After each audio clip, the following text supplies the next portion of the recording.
Assalamualaikum warahmatullahi wabarakatuh. Selamat siang Sobat KBP semua. Apa kabarnya? Semoga semuanya dalam keadaan sehat. Hari ini kita punya narasumber yang luar biasa nih Sobat KBP. Jadi bersama Dr. Erwanto, spesialis penyakit dalam subspesialis alergi imunologi ya dok ya. Hari ini kita akan membahas salah satu topik yang sering bersinggungan dengan keseharian kita nih Sobat KBP, yaitu tentang alergi dan autoimun. Ya. Nah, iya dok, apa kabar dokter? Alhamdulillah, assalamualaikum, selamat siang semuanya. Sehat-sehat dokter semua. Alhamdulillah dok. Iya dok, jadi sebagai pembukaan ya dok ya, sebenarnya alergi dan autoimun ini dua hal yang berbeda ya dok ya? Iya, ini juga sering membuat rancu karena kalau dilihat gejalanya itu hampir sama. Sebagian mempunyai keluhan pada kulit ya. Pas kalau kulitnya gatel, ada lecet, ada luka, ini alergi atau autoimun gitu ya, sedang bertanya-tanya. Nah, sebenarnya ada perbedaan yang cukup mendasar walaupun intinya sama, yaitu adanya hiperreaktivitas dan hipersensitivitas pada tubuh. Namun pada alergi biasanya penyebabnya dari luar. Sebagai contoh, misalnya alergi makanan terhadap ikan laut atau minum obat tiba-tiba gatal. Nah, itu pencetusnya dari luar. Nah, sedangkan autoimun berlaku sebaliknya. Dia reaktivitas juga dan reaksi sensitif, tapi pencetusnya dari dalam sendiri, dari tubuh sendiri. Ada suatu mekanisme di dalam badan yang sebetulnya gagal direspon oleh sel darah putih dari tubuhnya, ya, sehingga dia malah memusuhi tubuh sendiri gitu ya. Jadi ya, dan dua-duanya menimbulkan suatu reaksi dalam istilah kedokteran adalah suatu peradangan atau inflamasi gitu dok. Iya dok, jadi sama-sama, terutama kalau gejalanya di kulit tadi ya dok ya. Betul. Sama-sama gatel, sama-sama merah ya Sobat KBP di kulit. Terus kita bingung ya dok, ini autoimun atau alergi ya dok ya. Sama-sama karena ini ya dok, karena aktivitas dari sel darah putih ya dok ya, dari sel daya tahan tubuh kita sendiri ya dok ya. Iya dok. Nah tadi dokter sempat menyinggung kalau alergi itu karena ada pemicunya ya dok ya, dari luar ya dok ya. Nah itu paling sering apa dok biasanya dok? Iya, makanan terutama dok biasanya. Makanan ada yang mengandung protein yang biasanya menimbulkan reaksi alergi. Sebagai contoh udang, kepiting, atau makanan yang berasal dari tepi pantai, itu sering sekali. Seafood ya dok ya. Seafood ya, ini enak sekali kan dok, banyak penggemarnya. Tapi hati-hati kalau ada orang alergi, maka dia harus hati-hati mengkonsumsi ini ya. Karena alergi juga sesuatu kondisi yang sebetulnya unik dok. Unik dok. Ya, kalau sekarang masalah, jadi belum tentu juga. Mungkin 10-15 tahun lagi terus-terusan masalah, belum tentu. Jadi bisa nanti tubuh akan mengadakan toleransi sehingga dia sudah mengenal protein dari misalnya kepiting tadi. Sehingga suatu ketika misalnya makan kepiting atau antigennya yang mirip-mirip kepiting, ya, kepiting ini kan berubah-ubah dok. Kepiting ekstrak, kepiting yang dicampur capcay, nah itu beda-beda. Oh beda-beda ya? Beda-beda. Kepiting yang fresh, yang disimpan itu juga beda-beda. Kadang-kadang dikenalnya beda-beda juga. Jadi kemudian dia kalau dimakan lagi dalam jangka waktu yang cukup lama, itu tubuh tidak ada apa-apa. Ya, tidak ada reaksi. Ya. Nah, obat juga demikian.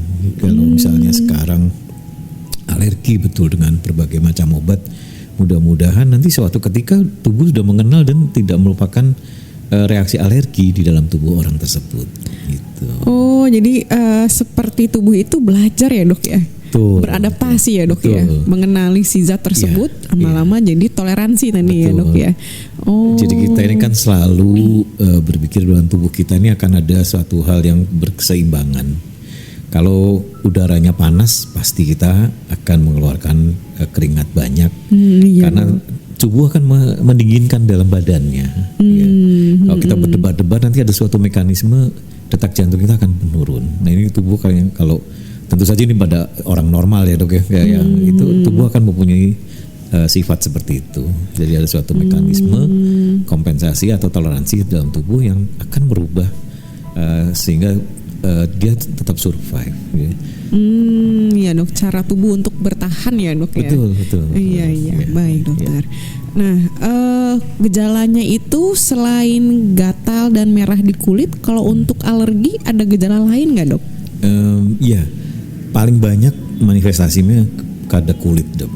Paling banyak kulit ya dok. Kemudian lapisan sebelah dalam dari kulit atau yang kita sebut sebagai mukosa itu juga nomor 2 lebih banyak.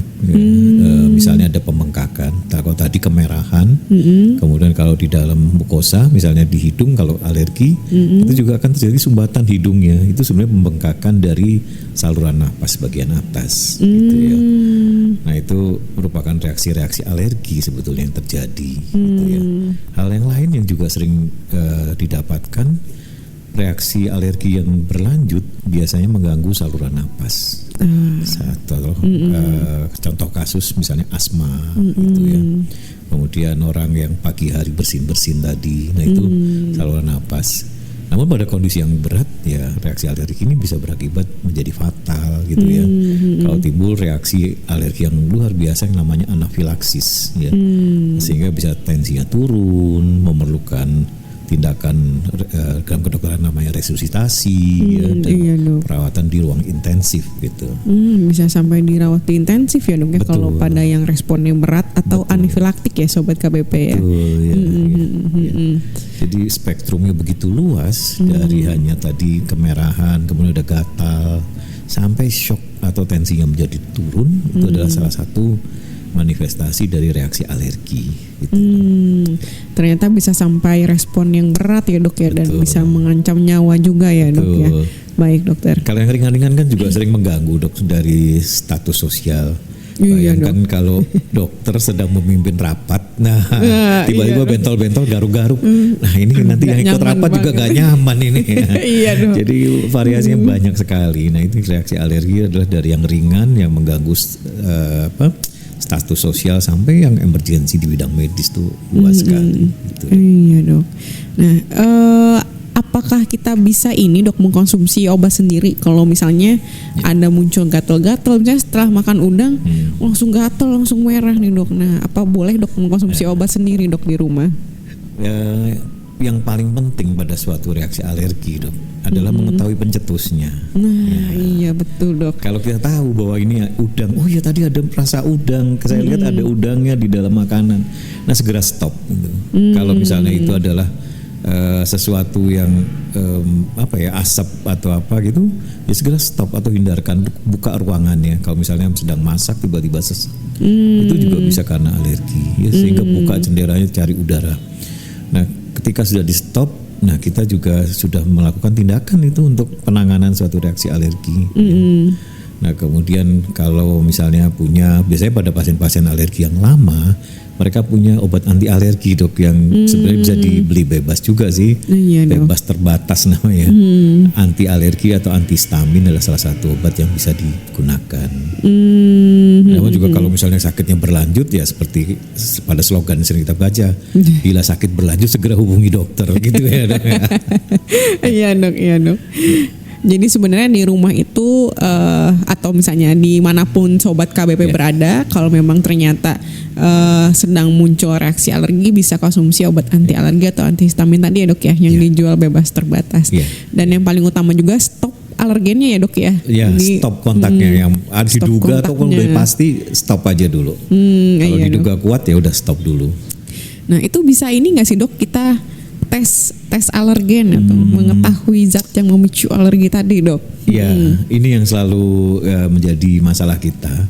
Karena ketika kasus alergi datang di dalam kegiatan klinis sehari-hari, ini seorang dokter biasanya melakukan pertanyaan-pertanyaan cukup mendetail ya, Dok. Jadi jangan bosan ditanya tadi makan apa 2 hari terakhir ini. Iya, betul. Kemudian habis ngapain aja gitu ya, misalnya habis kontak dengan bahan-bahan ya.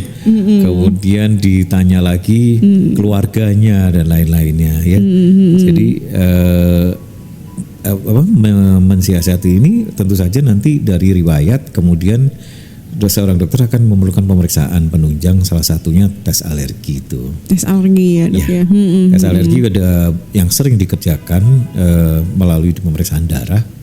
Itu namanya IgA atau P atau imunoglobulin E atau P. Jadi suatu protein yang bersifat khas untuk suatu antigen atau pencetusnya. Misalnya IgA terhadap tepung sari bunga, tungau rumah, kan ada tungau tuh binatang kecil-kecil tuh, Dok, yang suka ngumpet di karpet. Nah, itu sering tuh dites dan sebagian kasus positifnya di sana. Oh iya, Dok, iya. Kemudian ada tes-tes lain lagi, misalnya skin prick test juga bisa diteteskan di lengan. Skin prick ya, test, nanti Dok. itu dari ekstrak bahan-bahan pencetus, hampir sama sebetulnya dengan yang dites di laboratorium.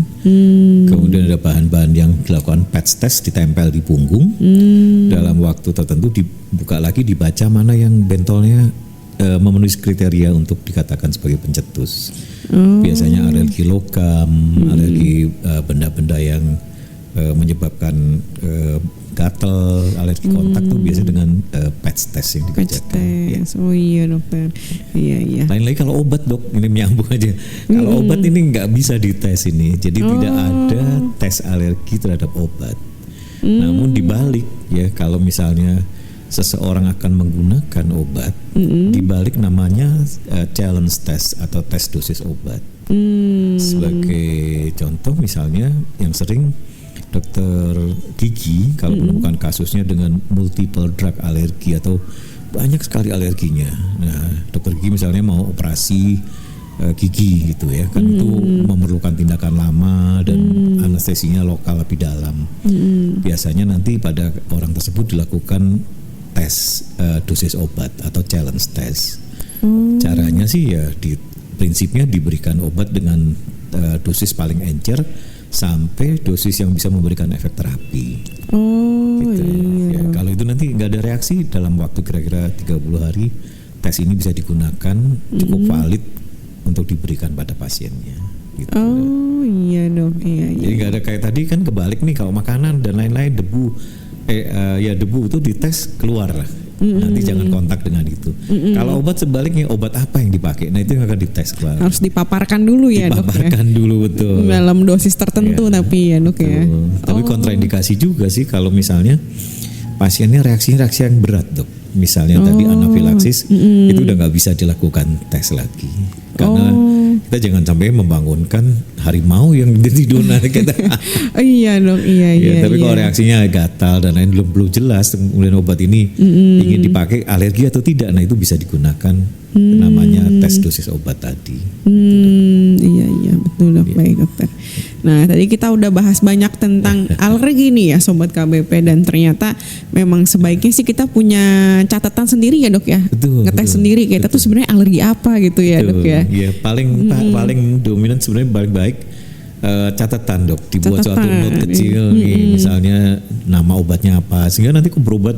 Misalnya ada yang lagi sedang ke Bandung, sedang ke luar kota, kalau sedang berobat, Dok saya alergi ini gitu ya.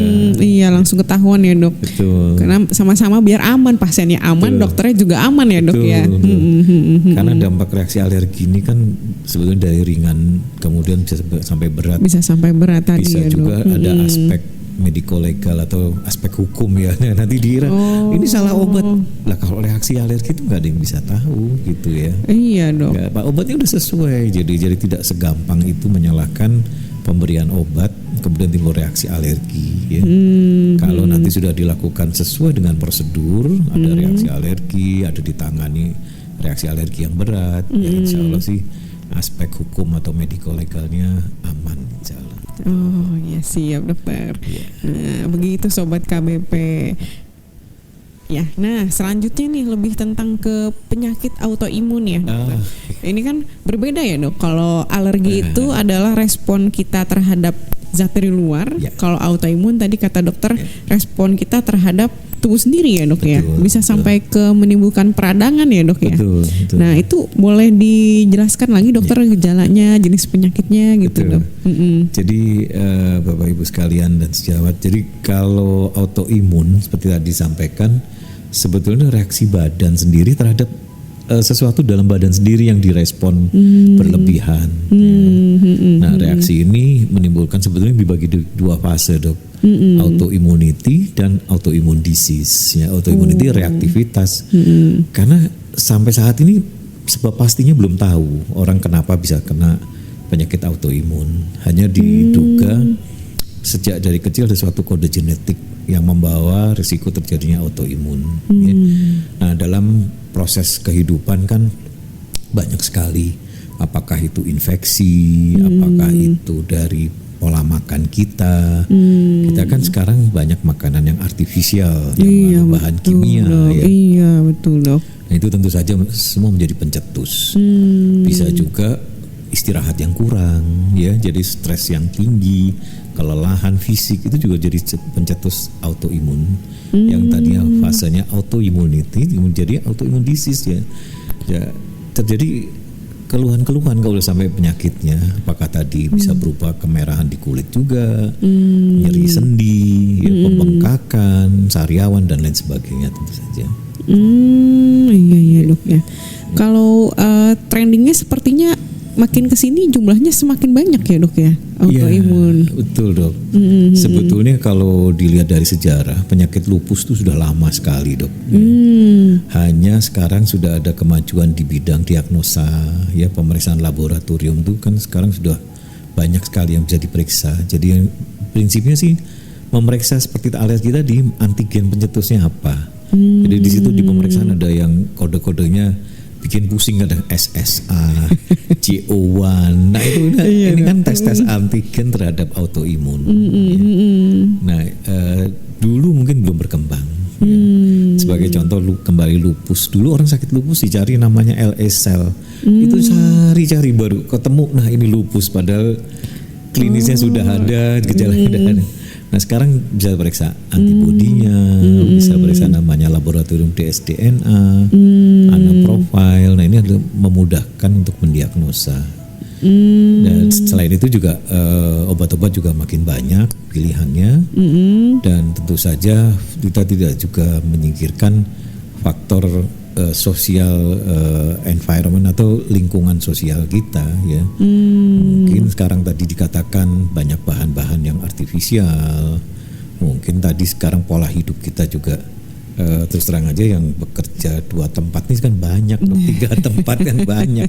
Iya dokter, iya betul dok. Itu juga memicu ya, jauh ya. Iya dok. Ini banyak hal yang sekarang berubah dari masa ke masa, sehingga dirasakan kita autoimun kok nambah ya sekarang. Iya dok ya. Sepertinya angkanya terus meningkat ya dok ya. Betul ya. Bahkan kemarin ada yang mengirimkan suatu gambar, ada istilah di Amerika sudah terjadi autoimmune storm katanya. Jadi badai. Iya, jadi bukan badai musim hujan aja ternyata. Lebih berat ini ya dok ya. Karena kasus yang tercatat mereka punya catatan lebih baik dari kita ya. Terus terang. Sampai lebih dari 25 juta penderita autoimun di Amerika tercatat pada saat ini. Nah ini tentu saja merupakan suatu fenomena yang harus dicermati dengan baik ya. Karena merembetnya kemana-mana juga, nanti infeksi, daya tahan tubuh menurun. Dan satu lagi yang penting dok, orang yang autoimun mudah alergi, risiko tinggi untuk alerginya tinggi. Berkaitan ya dok ya. Betul. Iya. Jadi kalau orang punya penyakit autoimun, apakah gejala alerginya berpotensi lebih berat atau bagaimana dok? Pada seluruh kasus memang begitu dok, karena dengan kondisi dia autoimun, dia respon dalam badannya kan menjadi hipersensitif dan mengalami penekanan atau imunosupresi dalam bahasa kedokteran. Nah, kemudian dia dapat obat juga. Nah, kadang-kadang obat-obatnya ini juga malah menimbulkan reaksi alergi. Sebagai contoh obat anti nyeri itu juga berisiko tuh. Ya, jadi kadang-kadang memang unik sekali reaksi penyakit autoimun ini. Iya. Obatnya bikin alergi, penyakitnya autoimun. Nah, jadi bolak-balik begitu. Iya dong. Iya, dokter. Nah, penyakit autoimun dan alergi. Kalau alergi kan dokter bilang bisa ini ya dok, bisa adaptasi gitu. Tubuh lama-lama bisa mengenali alergen, jadi belajar, jadi lama-lama respon alerginya berkurang seperti itu ya dok. Nah, kalau penyakit autoimun dok, apakah bisa sembuh dokter? Ya, ini menarik sekali Dr. Made. Jadi kalau sampai ada para pendengar, ada sampai sejawat mendiagnosa autoimun, jangan putus asa dulu. Ya, ini bukan akhir dari sesuatu ya. Tapi harus disikapi bersahabatlah dengan autoimun gitu ya. Apa yang harus dikerjakan? Ya, itu saja dikembalikan. Kalau saya lihat sih, mari autoimun mengajak ke hidup yang sehat, yang normal.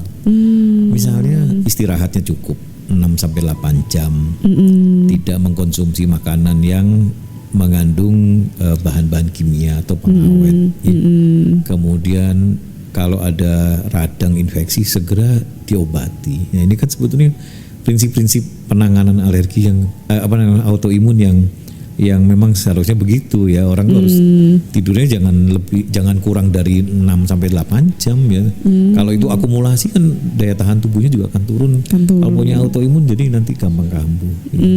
Iya dok. Nah, penyakit autoimun sejauh ini memang seperti juga penyakit kronik lain ya, misalnya hipertensi, diabetes, bisa dikendalikan tapi belum bisa dihilangkan. Ya. Kita masih menunggu para peneliti informasi-informasi medis di ke depan, nanti mudah-mudahan akan berkembang sehingga penyakit autoimun bisa disembuhkan dan tidak menimbulkan kekambuhan atau relapse itu. Wah, mudah-mudahan ya dok ya. Betul, iya, berarti sobat KBP kalau memang ternyata ada gejala-gejala yang sobat KBP ini khawatir ini sakit autoimun atau bukan ya, mungkin langkah pertama adalah konsultasi dulu ke dokter Erwanto ya dok ya. Memastikan. Kemudian akan dilakukan pemeriksaan lanjutan, pemeriksaan penunjang gitu ya, seperti tadi ada pemeriksaan dsDNA, bahkan sampai ada pemeriksaan lanjutan yang pemeriksaan alergen spesifik seperti itu ya dok ya. Jadi jangan mendiagnosa sendiri. Betul. Baik, lebih baik langsung konsultasi ke dokter Erwanto, langsung ke ahlinya ya. Nah, kemudian lebih bersahabat ya dok ya gitu. Jadi belajar untuk hidup sehat dan mungkin untuk sejauh ini belum dikatakan sembuh ya dok ya, tapi bisa dikendalikan seperti itu ya dok. Masuk dalam fase remisi ya. Walaupun remisi. tidak 100% tapi 85% dari suatu kasus autoimun insya Allah masuk remisi. Asal pengobatannya bukan hanya obat, tapi lifestyle modifikasi tetap diperhatikan. Baik, luar biasa nih pemaparan yang sangat detail dan sangat luar biasa nih dari sobat KBP. Saya yakin pasti ada pertanyaan ya. Boleh gimana? Ada pertanyaan dok dari Endang Sri Solisti. Dok, saya vaskulitis. Anak saya dua-duanya alergi. Apakah autoimun bisa diturunkan jadi alergi dok? Ya. Oh. Gitu. Iya. Jadi ibunya ada penyakit autoimun namanya vaskulitis. Nah, anaknya jadi alergi ya. Apakah bisa diturunkan seperti itu, dok? Kemungkinan ada saja ya. Jadi seperti juga prinsip pada semua penyakit yang bisa diturunkan, dia kalau kedua orang tuanya positif, mungkin kemungkinan terjadinya autoimun pada anak menjadi lebih besar. Kurang lebih 25% atau 1 dari 4 anaknya kalau kedua orang tua positif mungkin akan terjadi autoimun. Tapi kalau ibunya saja mungkin iya mungkin enggak. Kalau anaknya 2 ya mungkin sehat semua bisa dok. Tapi kalau anaknya 4, 5, 6 ya mungkin salah satu bisa juga menderita autoimun. Dan autoimun tidak harus sama. Ibunya vaskulitis belum tentu anaknya vaskulitis. Gitu. Bisa dia rheumatoid arthritis, bisa juga penyakit-penyakit lainnya. Tapi diduga memang ada suatu gen yang diturunkan dari seorang ibu yang menderita autoimun. Iya. Jadi ibunya punya penyakit autoimun tertentu, belum tentu anaknya punya penyakit autoimun yang sama ya dok. Betul, ya. Tapi ya. memang lebih ada resiko ya dok ya. Apalagi kalau kedua orang tuanya autoimun gitu ya. Iya dok. Ya pencegahannya ya hampir sama. Jadi seperti kalau orang tuanya diabetes, ya harus hati-hati dari sejak umur dia mungkin akan menderita diabetes umur berapa? 30-35 tahun. Dan mulai itu sering-seringlah misalnya berkonsultasi ketika ada keluhan, menjaga pola hidup yang baik. Nah itu salah satu pencegahan supaya tidak terkena penyakit-penyakit yang bisa diturunkan tersebut. Gitu. Baik dokter. Nah gimana nih dari penanya? Oke. Dok, yang bertanya dok dari Maya Azara. Dok, maaf mau bertanya kalau alergi pada anak itu bisa ngaruh nggak ke BB yang nggak naik-naik? Oke. Jadi ada salah satu orang tua yang bertanya ya dok, kalau anaknya alergi Ya. ngaruh nggak ya ke BB yang nggak kunjung naik ya dok? Ya, ini juga sering jadi problem. Jadi kalau anak-anak, usia anak tuh biasanya intoleransi laktosa. Laktosa ya dok ya. Jadi anaknya sering mencret, dikit-dikit mencret ya. Nah ini konsultasikan pada dokter anak yang alergi imunologi, mungkin akan dideteksi di sana. Kemudian diberikan misalnya susu yang bebas dari itu Laktosa ya, dok, ya. Nah itu tentu saja kalau dia sering diare, sering kemudian sakit ya akan terganggu pertumbuhan dan perkembangannya gitu ya. Betul. Nah, jadi harus hati-hati kalau mendiagnosa bukan hanya penyakit infeksi pada anak-anak yang selalu diare misalnya. Hati-hati dipikirkan juga mungkin suatu reaksi alergi ada di sana. Iya dok. Iya khawatirnya kalau misalnya diare berulang ya dok ya. Betul. Itu bisa jadi memang tanda kalau anak itu memang alergi susu sapi ya dok ya, intoleransi laktosa. Oke. Nah ini ada salah satu yang sering ditanyakan, apakah memang perempuan itu lebih beresiko ya dok terkena penyakit autoimun dok? Iya dok. Jadi komposisi perbandingan secara umum untuk penyakit autoimun misalnya apakah lupus ataukah Sjogren syndrome dan lain-lain itu wanita lebih banyak. Nah ini bersabarlah wanita yang mendapat cobaan. Karena para ahli meneliti kemungkinan ini berkaitan dengan hormon di dalam tubuh wanita. Wanita ini kan punya hormon yang banyak sekali tapi yang dominan kan estrogen dan progesteron nih. Nah, katanya kadar estrogen yang tinggi nih menyebabkan autoimun mudah sekali kambuh-kambuhan gitu. Estrogen kan diperlukan apakah untuk pematangan sel telur, untuk kehalusan kulit dan lain sebagainya. Dan ini juga dilihat dari kasus yang paling banyak terjadi predisposisinya adalah wanita usia subur, misalnya pada kasus lupus saja. Ya, jadi usia subur ini hormon yang terus berkembang dan sangat fluktuatif sekali. Itu pada wanita lah yang berisiko untuk terjadinya penyakit autoimun tersebut. Berarti memang benar ya dok ya. Berarti ini adalah truth ya, bukan hanya sekedar gosip ternyata sobat KBP. Iya. Baik dokter. Nah, apakah ada tips untuk mencegah dokter? Jadi misalnya ibu kita punya penyakit lupus, ayah kita misalnya punya penyakit diabetes gitu ya dok. Nah kita sebagai kaum remaja dan muda ini dok, apakah ada cara untuk mencegah dokter? Iya. Masa-masa remaja muda ini kan sebetulnya singkat sekali dan banyak yang harus dikerjakan ya. Namun tetaplah hati-hati menjaga ya. Karena kalau kita lihat pola anak-anak muda juga banyak yang istirahatnya kurang. Boleh kegiatan tapi tetap utamakan istirahat ya. Boleh apa dok ini istilahnya kalau makan-makan sambil itu nongkrong dok. Nongkrong ya. Nongkrong di kafe mungkin ya dok ya. Nongkrong di kafe atau keliling makan makanan tapi pilih kuliner betul. Wisata kuliner segala ini pilihlah makanan yang memang makanan yang berkualitas ya.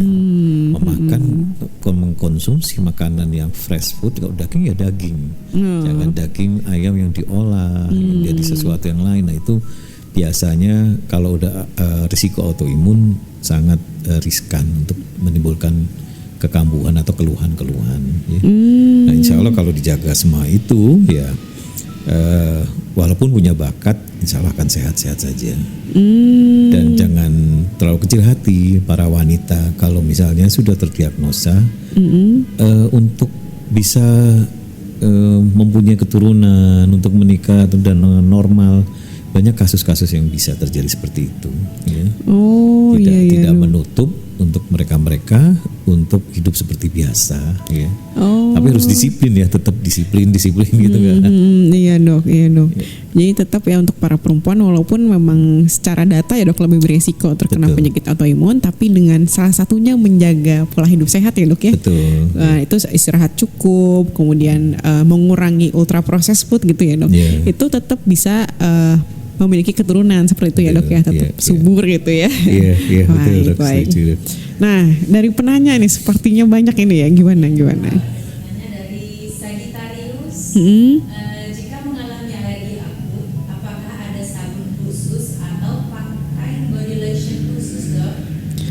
Oh mungkin alergi yang gejalanya di kulit ya gitu. Jadi ada penanya, boleh nggak dok menggunakan sabun khusus seperti itu ya? Sabun khusus atau lotion khusus dok. Ya ini pada kasus alergi di kulit ya mungkin ya. Iya dok. Ya kalau memang kondisinya akut ya biasanya dokter kulit atau dokter akan memberikan obat yang mengurangi reaksi peradangan. Ya. Jadi suatu reaksi alergi di kulit tuh sebetulnya reaksi radang tuh di kulit. Dan itu memerlukan obat-obat yang diberikan dioles ataupun kalau misalnya perlu obat minum ya. Tapi bentuknya adalah obat yang menekan suatu reaksi peradangan tersebut. Ya.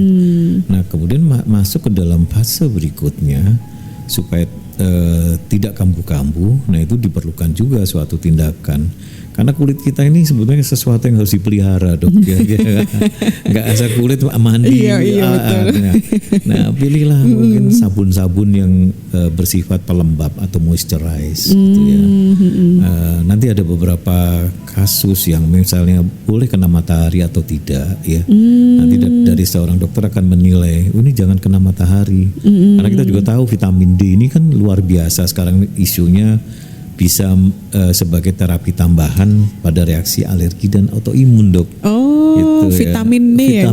Vitamin D kita hari ini mendung ya dok. Tapi kalau kita pas panas tuh vitamin D kita berlimpah di Indonesia ini ya. Iya dok. Nah itu nanti bisa diserap dari kulit ya. Tapi pada orang-orang yang tidak ada gangguan kelainan di kulit. Tapi secara umum pemeliharaan atau kulitnya dirawat ya. Kalau mengeringkan ya ditekan pelan-pelan gitu ya. Jangan digosok ya. Jangan digosok. Menggunakan pelembab boleh ya, tapi gunakan yang halus ya, jangan yang mengandung tambahan-tambahan terlalu banyak. Nah itu bisa memelihara kulit kita. Iya. Baik. Jadi boleh ya sobat KBP, terutama untuk sabun dan lotion yang sifatnya melembabkan dan nilai plusnya bisa membantu merawat kulit kita. Betul, ya dok ya. Iya.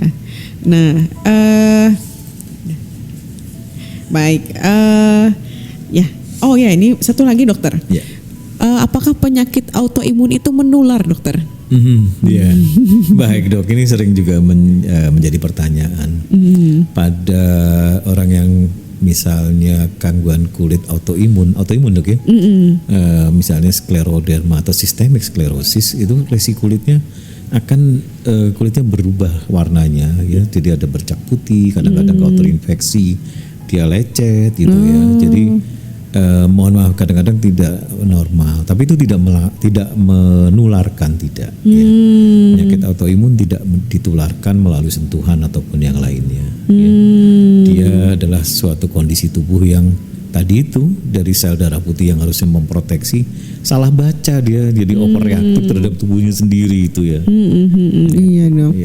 Iya, jadi kadang-kadang kan mungkin stigma di masyarakat kita ini masih kurang baik ya dok ya. Jadi ada lesi di kulit, ada kemerahan, kadang ada yang plak putih seperti itu ya dok ya.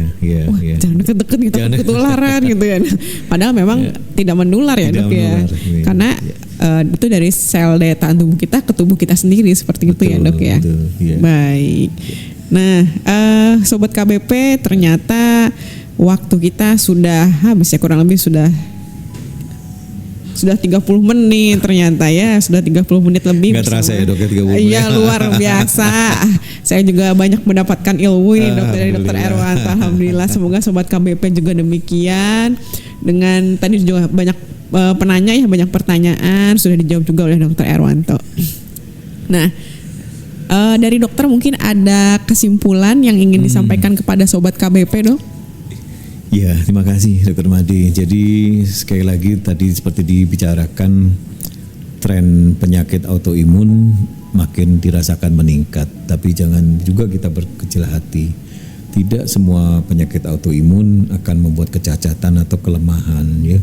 Jadi kembalikan lagi, dilakukan deteksi secara dini. Ya, apakah itu mendeteksi secara dini pada diri sendiri, pada misalnya melihat kok ini nyeri sendi, sudah minum obat-obat ringan misalnya paracetamol, kok nggak hilang-hilang gitu ya. Nah ini adalah pada waktunya nanti segera konsultasi kemana saja, mungkin ke dokter yang atau layanan penyakit dalam yang terdekat untuk bisa membantu mendiagnosa tentu saja. Nah semakin dini didiagnosa kemudian diberikan penanganan yang sesuai, tentu saja akan mencegah berlanjutnya penyakit ini dan semoga tidak menimbulkan komplikasi lainnya gitu. Karena penyakit autoimun ini bisa satu diagnosa berkembang menjadi dua jadi tiga gitu ya. Jadi kalau misalnya tidak melakukan kedisiplinan, tidak merawat diri dengan baik, itu bisa timbul seperti itu. Oleh karena itu mereka yang sudah terdiagnosa rajin-rajinlah berobat, untuk berkonsultasi dengan maksimal ya. Banyak orang-orang yang sudah melakukan itu, mereka sehat-sehat lagi ya. Bisa hidup normal ya dok ya.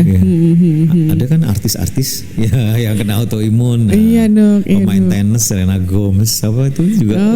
Iya dok. Jadi mereka berprestasi tetap bisa ya. Artis juga tetap dia tampil baik ya. Mereka orang-orang yang punya kedisiplinan yang cukup tinggi ya. Mereka bisa mengelola tubuhnya dengan baik gitu. Baik. Nah, Sobat KBP, jadi penting untuk mengenali penyakit autoimun dan mengenali tanda-tanda di alergi ya, salah satu yang kita bahas juga. Nah, salah satunya adalah dengan mendiagnosa dini, diagnosa yang tepat langsung dengan ahlinya ya. Nah, jadi kita punya nih jadwal poliklinik Dokter Erwanto di Polikatlea hari Rabu jam 10 sampai jam 12, hari Jumat jam 9 sampai jam 14 ya dok.